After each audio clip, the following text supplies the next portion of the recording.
Welcome to today's episode of the Normalized Surrogacy podcast by Surrogacy Mentor. I'm your host, Marielle Schubert, three-time experienced gestational surrogate and intake manager for Surrogacy Mentor and Modern Parent Mentor, where our aim is a safe, ethical, and enjoyable surrogacy journey for all. Today, I'm excited to have experienced GC Sammi with us, and today's topic is Defying the Odds, how a single embryo transfer ended with a triplet pregnancy and a twin birth. So we're going to dive into all of that and how that happened. But why don't we start first? And Sammi, why don't you tell us a little bit about you and your family and what made you want to become a surrogate? Yeah, absolutely. Thank you. So again, I'm Sammi.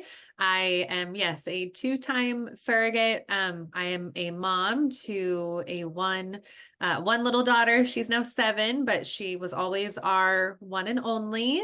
So my partner and I and her and our little dog, and yeah, so we're just kind of a normal family, I guess. I love that. And so how did they react when you told them you wanted to become a surrogate? Like, how did surrogacy kind of even enter the picture? Yeah. My first journey now was almost five plus years ago. So it's been a while since I really started the process myself. My partner, he definitely thought I was crazy when I first mentioned it and asking why would I want to do that? And, it was kind of the typical, I think, male partner response of that's weird. No, I don't want to do Yep. that. You shouldn't do that. But then I just kept talking about it over and over and over again and bringing it up. And, so finally I was like, well, I just did the first intake. Well, I got approved through that. And so I just kind of started going through the steps, but, now 2 journeys later, he never shuts up about it himself. So he loves it. My daughter was really young. She was only 2 when I first started. So for her, that's kind of all she's known is mommy helping other families or mommy being pregnant and babies going somewhere else. Which I think was nice that she was a little younger. So, but now she's 7 and she still talks about it. So yeah. I love that. So for maybe this could be helpful for other women who have partners who are a little bit more on the hesitant side. Yeah. What were his kind of hesitations in all of it? I know you said he kind of wasn't into it. Did he just not really get it, or kind of what were his hesitations, I guess? I think he just didn't get it, right? And I think Yep. that's fair. Why would a male partner really know a ton about that kind of stuff? It's not the norm, I think. So yeah, he was just hesitant because he didn't know. But it was my explanations of we're not genetically related. I'm the oven helping another family. There's contracts in place. It's everyone's protected. So I think explaining that logistic side of it helped. And yeah, so I think that was, and luckily as we know, the intake process for surrogacy takes a while. So I Yep. think because it wasn't I'm pregnant tomorrow, it gave us months to digest it and know it was going to happen. Yeah, absolutely. I think there's so much unknown when it comes to surrogacy, so demystifying the process Yeah.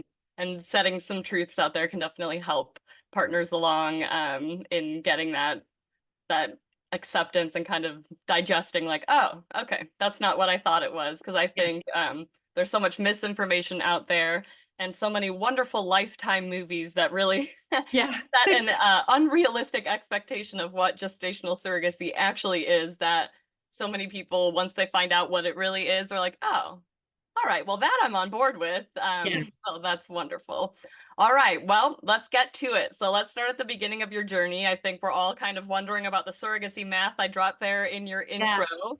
It sounds like you had quite a unique journey. So let's just talk a little bit how we went from a single embryo transfer. We went from 132. So help us understand a little bit about how that math works. Yeah. So it was my first journey and, again, 5 years ago, and I really didn't do a ton of like research that I probably should have done myself beforehand. So you know, I did exactly as you would expect. Got approved. I did the med appointments. I did medications. I went to the transfer and, yeah, we did a single embryo transfer. It was successful. I had positive betas and, yeah, again, it was wonderful in how textbook it was to start. And then I went to my 6-week ultrasound as you do. I went to an outside monitoring clinic that wasn't my main clinic, as a lot of folks do, but they didn't specialize in fertility, really. They were just kind of like an imaging clinic. So I go there for my 6-week ultrasound, and she's doing it, and she could see something like, one, who knows what, a little flicker, but like it wasn't audible. And, but again, I was new to it all. So I was like, okay, that's fine. She was like, yeah, come back in a week. It's still really early. Again, it was barely 6 weeks. So no biggie. I went back a week later. So again, at that point, I was like 7 weeks. She does the ultrasound and she's kind of sitting there and looking at it for a while. And she asks me, how many embryos did you transfer again? And I just knew instantly. And I think I laughed, which was maybe not like the appropriate response, but like, I don't know what your response is to that. And I said, you see more than one, don't you? And she was like, yeah. She was like, I see 2 and maybe 3. And I was like, what? Because like nobody ever talks about it, that it can split 3 times. That's just like never a conversation. I've actually seen in other Facebook groups and people that are like, no, that's impossible. And I'm like, well, it's not. I saw it Yeah. with my own eyes. So she called, she was like a tech. So she calls in her boss and the whole thing. And they didn't even know how to measure multiples on their machine. Cause again, they like don't specialize in that at all. And, um, so instantly they were like, okay, you need to go see MFM. You need to go. We can't see you anymore. You need to go somewhere else. So, so I go, I call my doctor, which luckily partners with like an MFM clinic. So it was super easy. Yep. I think my first appointment with them was probably maybe like 8 weeks, 8.5 weeks. It was pretty soon after. Their ultrasound tech does the ultrasound, and she again was like, no, it's 2. I see 2. I was like, okay, that's fine. Like we can deal with 2. And then I went back again at 10 weeks. Yep, we see 2. They thought something was wrong with one of them.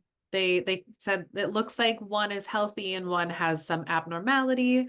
So now you need to go see a specialist. So luckily I live like 3 hours from a specialist. So I had to go to the specialist, and that was around, I think, 14 weeks by the time I got there, sometime around there. So I go to the specialist, and they start doing their ultrasound, and she goes, no, it's 3. There are 2 that are healthy and a third that isn't thriving. Mind you, throughout all of this, like I had the most wonderful intended parents ever. They were so mellow and so calm, and they really just kept asking how I was and like, are you okay? Like, Well, how were you? Because you went from yeah, thinking you had 1, then yeah, maybe 3, then 2, well, then maybe 3, and yeah, now it's 3, but 1's not doing so well. yeah, How were like, how did you process that? Because that is like, there's yeah. a lot going on under any circumstance, let alone a surrogacy. I Yeah. mean, wow. I I'm a pretty like mellow person as it is, and you know what's gonna be is gonna be, and it was all out of my control. There was nothing I could do to change the situation. I also think there are perfect matches for a reason, and my intended parents and myself, like this journey was meant for us because we all just they were very similar to me of like, well, okay, we'll do what we need to do. Or, I was more concerned for them of like, oh my gosh, you guys are going to get two babies. That was not the plan. But Like a true surrogate. yeah. Yeah. And they were just so phenomenal. Always like worrying about me or asking how I was. But yeah, so for them, it was definitely a roller coaster of, is it two? Is it three? Now is it one? And like one's not thriving. Like now what do we do? So I remember being at the specialist when they confirmed and I could visually see at this point. And again, I was like 14 weeks. There were two and then a third that wasn't thriving. So then we had to call the parents who they were expecting it was one and something was wrong with the second. And so we call them and I remember the doctor, she just kind of started rambling and was like, so the two healthy babies, and she keeps going. And one of the parents kind of interjected and was like, wait, two healthy babies? Like I thought it was one healthy. So it was just, it was a Yeah. lot in 14 weeks. After that appointment, the decision was made that we would need to reduce the third that wasn't thriving.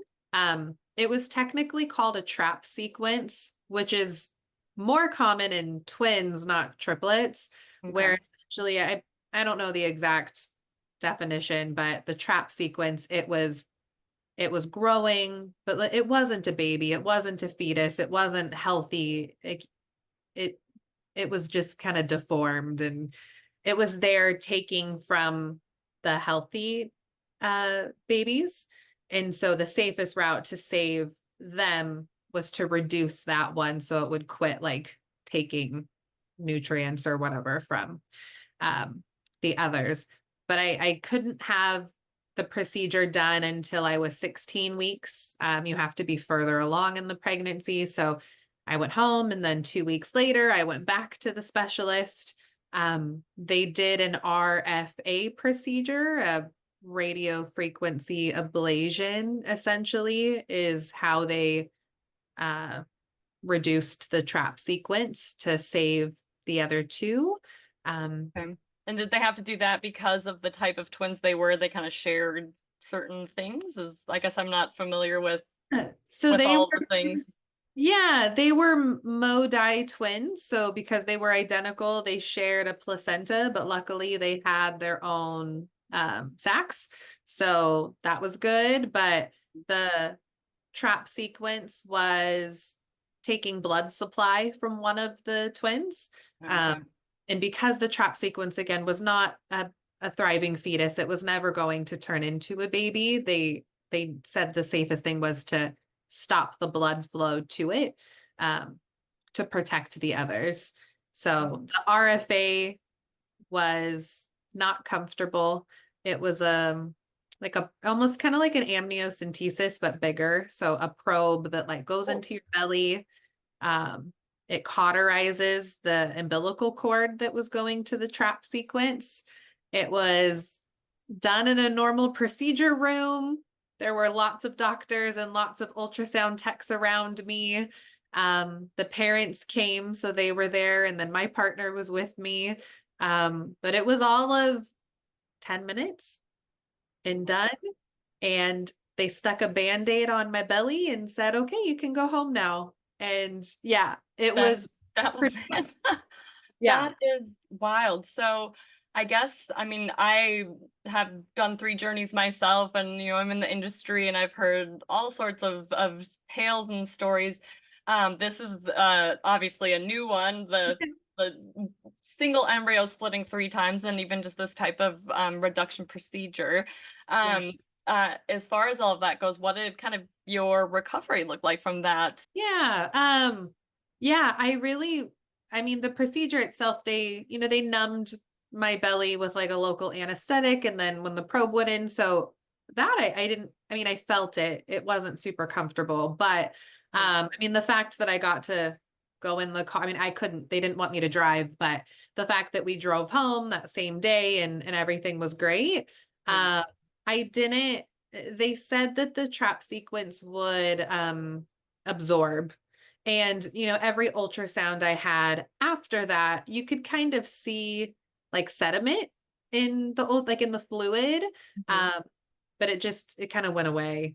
But I didn't notice I didn't have any spotting. I didn't have any cramping, nothing. It just, at that point, it went to a normal, identical twin pregnancy, as normal as that can be, Yeah. um, after that 16-week mark. So, yeah. So Yeah. how did the intended parents kind of take that? Like, so you're in the ultrasound room with all of this. Are you by yourself finding all this news out? Like, what are the thoughts going Um, through your head? You seem pretty mellow about yeah. it. Kind Yeah. of seems your demeanor, but you're sitting there and you're like, wait, what? Like, how do you Yeah. break that news to the intended parents? Like, so there may be more than one, or did you have the clinic do that? Like, what did that Yeah. look like? Um, I mean, the very first ultrasound when I found out it had split, I just called the parents. The one who I spoke to on the phone, I remember he laughed, and then like I did to the ultrasound tech, and he was like, "Oh my gosh, I'm so sorry. I shouldn't have laughed."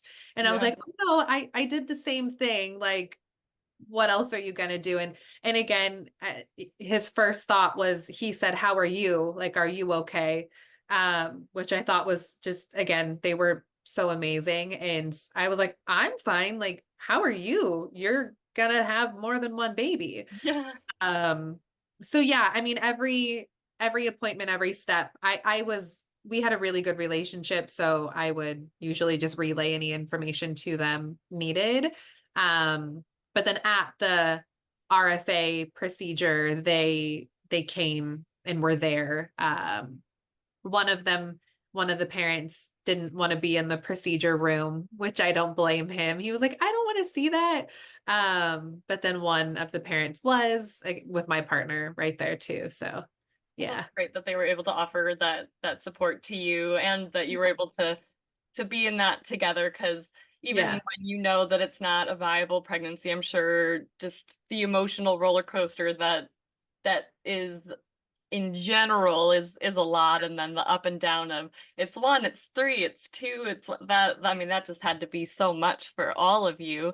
And Yeah. so you have that at 16 weeks. What did the rest of this identical twin pregnancy look like for you all Yeah. moving forward? I mean, for the most part, it was a normal twin pregnancy at that point. I had lots of doctor's appointments, definitely more than usual. Yeah. My MFM doctor, she watched me really closely the whole entire pregnancy. Because essentially when you have that procedure done, they've punctured the uterine lining and your belly is growing every day. So there's definitely a worry. Yeah. Um, so I was very closely monitored. But yeah, I mean, I was healthy, and everything went how it was supposed to. My water did break pretty early. They were almost 33 weeks, but they were happy I made it past 24 weeks, past 28 weeks, past 32 weeks. So, every like milestone was great. We were hoping I would make it to 34. I actually had a scheduled delivery for 34 weeks, but I barely made it right Yeah. before that. But the twins are now 4 and healthy and happy, and yeah, That's yeah. amazing. So were the parents able to make it for the delivery since it came a little earlier than They expected? missed it. They Oh, missed it, but that, it was okay. My water broke really early. They live across the country, so by the time we got a hold of them and everything, and I had a scheduled repeat C-section from okay. my daughter's delivery. So I was trying to hold out. I was like, I can wait, but they were like, "No, like, your water broke and these babies are really little. We need to get them out and safe." Um, so yeah, they did miss it, but honestly, I think it was kind of peaceful for everybody, and they would probably disagree. I think they were scrambling a little bit to try to get here the week sooner than they expected, Yep. but by the time they got there, I had recovered. I had the C-section, and you have to go through all the recovery, and Yep. babies were safe and sound in the NICU. So they just got to like come in and kind of see them quiet in the NICU, and it wasn't as chaotic as the Yeah. delivery I'm was. sure I'm sure that was a blessing in disguise that Yeah. everything and everybody was stabilized at that point, because Yeah. I It know made I me, had an early twin delivery too, and yeah. babies in that very beginning Yes. few moments can be a little chaotic and scary for everyone. Even if they're safe, it looks scary when there's so many Right. doctors and people Yeah. surrounding babies. So it's probably a blessing that they didn't have to, that those aren't their first memories of the babies. So I think that's Totally. And I remember it, my water broke and, I live really close to the hospital, luckily, but it was like shift change when I came oh in. no. And so it was just, nurses coming in and leaving. And then, I remember them, check at first they were like, well, we don't really want to check you because like your water broke. So infection, the whole 9 yards. And I was like, Yeah. I felt fine. I was having contractions, but I don't know, they weren't that bad, I guess. But Hmm. then I remember the doctor, he was like, well, I'm just gonna check you. Like, and he was like, we gotta go. Like, these babies won out. And it Yep. was definitely chaotic. And again, it was shift change. I remember like nurses walking in with like, their coffee, their morning just started. And it Yep. was like, okay, just kidding. Like, Yep. we went to surgery. So um, but yeah, it was all things considered, it was great. And again, they were healthy and so was I. And yeah. That's all you can ask for. So how long did the babies end up having to stay in the NICU? I know early Yeah. deliveries can Um, and twins can be there for a bit sometimes. yeah, I think it was like 5, 6 weeks, maybe. The parents had already planned on staying for like a couple months anyways. Um, I think I'm definitely a person that everything happens for a reason. Yep. They were born early and it was right before COVID started. So the day they Oh, flew home, the day they left was literally the day that like the world was shutting down. And so I think they knew they needed to come early, yep. um, or they might not have been able to get on a plane to go home. So Absolutely. yeah, And yeah, so you said the hospital was close to you. Were you able, what did that kind of postpartum period look like? I know everybody's postpartum interactions with their intended parents looks different, especially with a NICU stay. A yeah, lot of times intended parents, go quickly back to where they're from with babies. And so there's not that opportunity for a whole lot of contact necessarily after because they're gone. Did you see them a whole lot after you went home, or what did your contact look like after delivery? yeah. Again, I'm super lucky. They were phenomenal. I pumped breast milk for them for the time they were in the NICU, and I would go every day. I would go up there, I would drop off the milk. They were staying in Awesome. like an Airbnb close to the hospital, so they weren't there 24/7 either, is to be expected. But, so sometimes I would just go in, say hi to the babies, drop off the milk. The hospital staff knew me. I had like my own bracelet so I could go in and see them. Um, there were times when we had the parents over for dinner and we hung out while the babies were still in the NICU. Well, that's Um, I was super, super fortunate. And I think a lot of surrogate stories are like mine. I know not all of them are, but it was also really nice that it was before COVID, because yeah. had it been after COVID, then no, I probably wouldn't have even been allowed to the Yeah. hospital. But because it was the time that it was, it really worked out that I could go and visit and hang out. And yeah. Oh, that's so wonderful. That's amazing. Oh, I just love hearing that you were able to have such a great thing. So they're finally able to go home. What does your relationship look like with your intended parents now? Yeah. Great. I mean, as involved as it can be, both being busy families and Yeah. living across the country from each other. But we text and send pictures. I've gone to visit a couple times.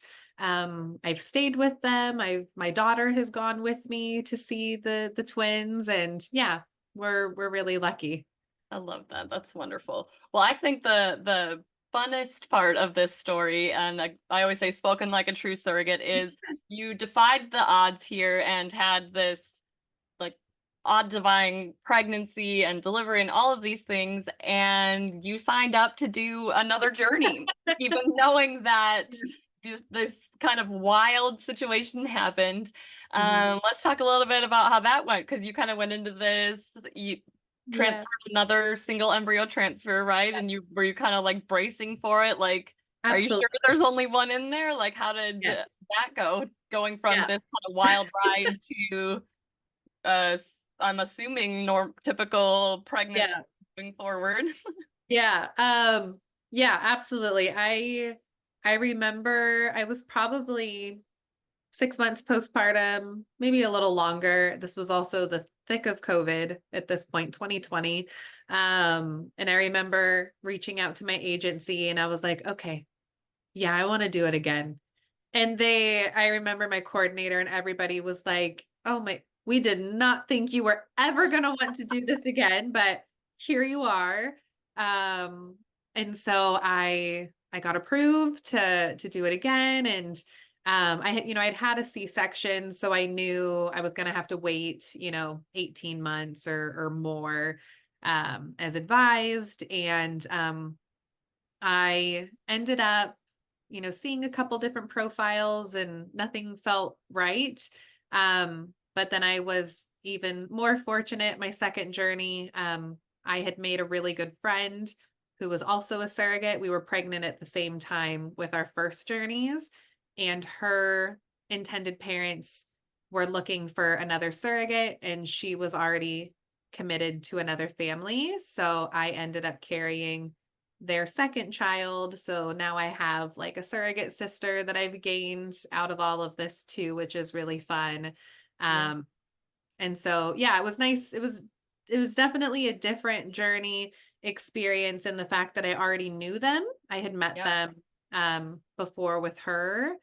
And so I knew, I had just more information about them, and I knew how wonderfully they had treated her and the Yeah. relationship that they built. So I feel really lucky to now also be a part of that experience. Yeah. Um, but yeah, that journey was a little bit different. I had um, a medication cycle that failed and we had to start over. We had a transfer that failed, which again, my first time I just did it and it all worked. Yeah. Um, so then the second transfer was successful. And yes, every ultrasound appointment until like 20 weeks, I kept asking, are you sure it's only one? Are you sure? I think they got a little sick of me asking that because I was like, no, but really, like, are you sure? Okay, I would say that is a completely reasonable question to ask at that point. And I think that is such a good kind of thing to point out here, is how different every journey can be, how different every cycle can be. Because I know after my second journey, it went so perfectly. I was like, my IPs were perfect. My delivery was amazing. The dads were able to be in the operating room. I was like, everything is just so perfect.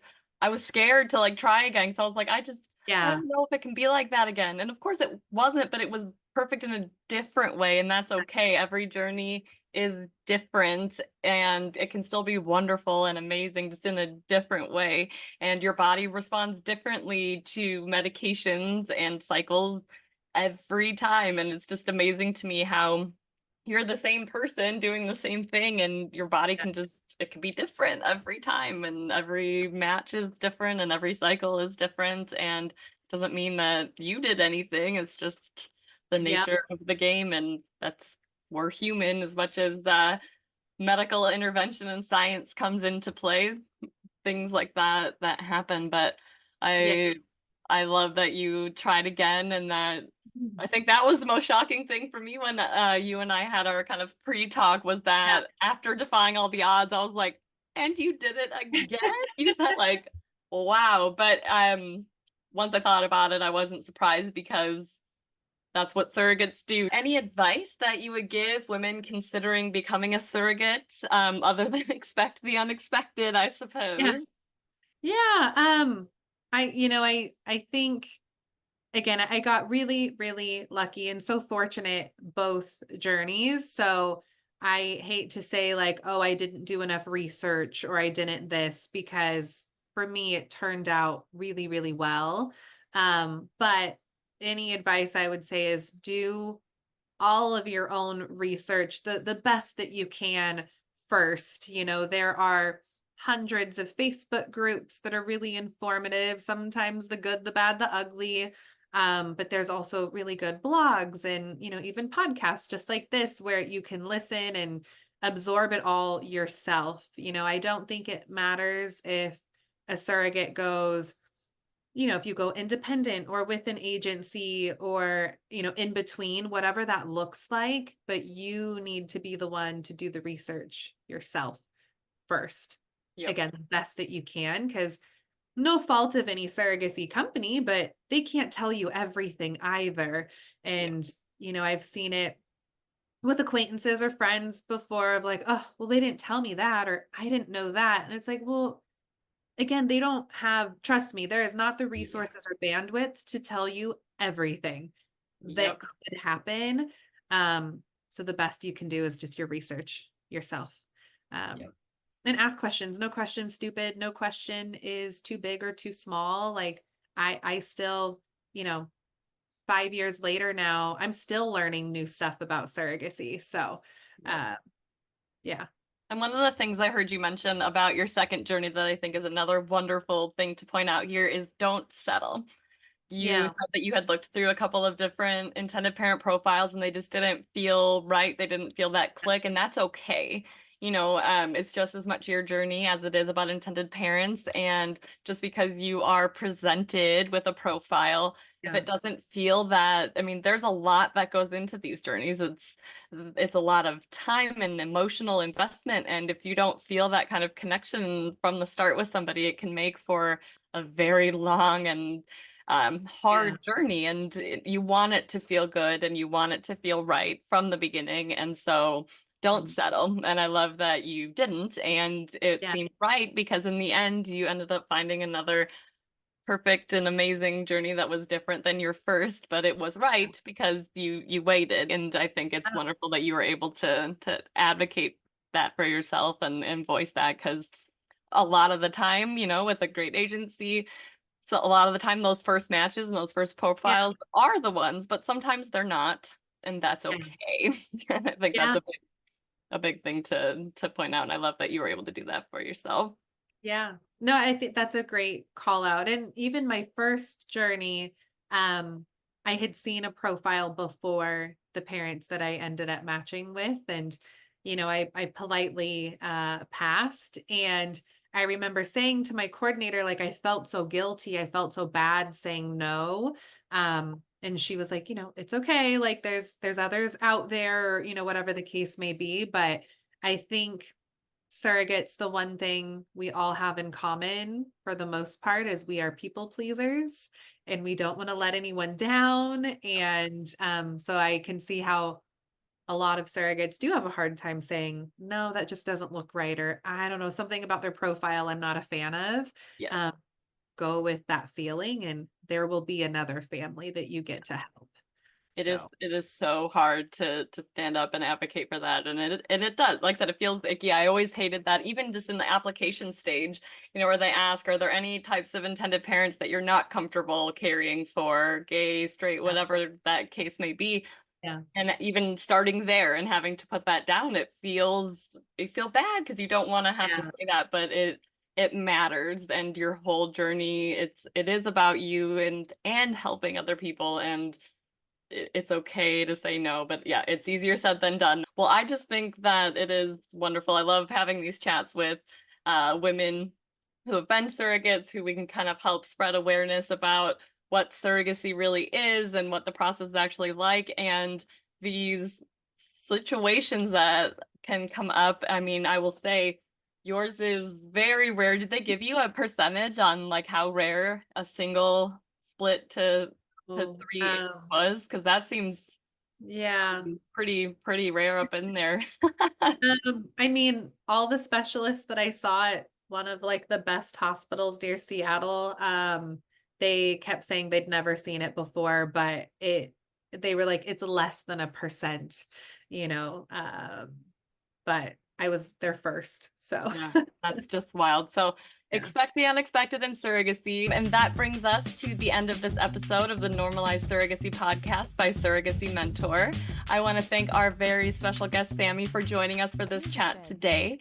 Be sure to check us out online at surrogacymentor.com and modernparentmentor.com if you're interested in knowing whether surrogacy is right for you, and take our 2-minute easy quiz on our website if you're interested in becoming a surrogate. Don't forget to subscribe to this podcast to learn more about gestational surrogacy and how to have a safe, ethical, and enjoyable surrogacy journey. Talk to you next time.